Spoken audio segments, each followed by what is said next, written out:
ಈ ಥರ ಒಂದು ಅಡಿಕೆ ತೋಟ ನೋಡಲಿಕ್ಕೆ ಇಷ್ಟ ಇಲ್ಲದೆ ಇರೋರು ಯಾರು ಇರ್ತಾರೆ ಅಲ್ವಾ. ಈ ತೋಟ ನೋಡಿದ್ರೇ ಗೊತ್ತಾಗುತ್ತೆ ಒಳ್ಳೆ ಕೆಲಸ ಮಾಡ್ತಾ ಇರುವಂಥ ಒಂದು ತೋಟ ಅಂತ.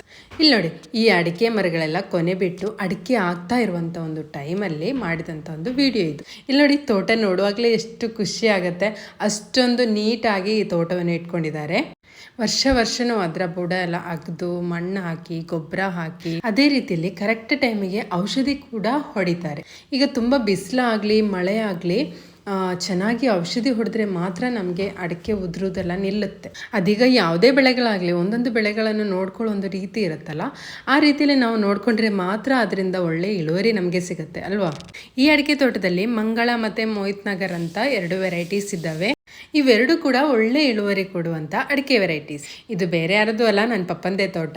ಅವರಿಗೆ ಕೃಷಿ ಅಂದರೆ ತುಂಬ ಇಷ್ಟ. ಅವರು ಮೊದಲಿಂದನೂ ಈ ರೀತಿ ಬೇರೆ ಬೇರೆ ಬೆಳೆಗಳನ್ನು ಕೃಷಿ ಮಾಡಿದ್ದಾರೆ. ಮೊದಲೆಲ್ಲ ತುಂಬ ಶುಂಠಿ ಕೃಷಿ ಇತ್ತು, ಆಮೇಲೆ ಬಾಳೆ ಕೃಷಿ ಮಾಡಿದ್ದಾರೆ, ಹಾಗೆ ರಬ್ಬರ್ ಮಾಡಿದ್ದಾರೆ, ಹಾಗೆ ಈಗ ಅಡಿಕೆ. ತುಂಬ ವೆರೈಟಿ ಕೃಷಿಗಳನ್ನು ಅವರು ತುಂಬ ಮಾಡಿದ್ದಾರೆ. ಈಗ ಮೇಯ್ನಾಗಿ ಇರುವಂಥದ್ದು ಅಡಿಕೆ ತೋಟನೇ, ಜಾಸ್ತಿ ಇರುವಂಥದ್ದು ಅಡಿಕೆ ತೋಟನೇ. ಅಡಿಕೆ ತೋಟವನ್ನು ಅಷ್ಟೊಂದು ಚೆನ್ನಾಗಿ ಅವರು ಮೇಂಟೈನ್ ಮಾಡ್ಕೊಂಡು ಹೋಗ್ತಾ ಇದ್ದಾರೆ. ನೋಡಿದರೆ ನಿಮಗೆ ಗೊತ್ತಾಗುತ್ತೆ.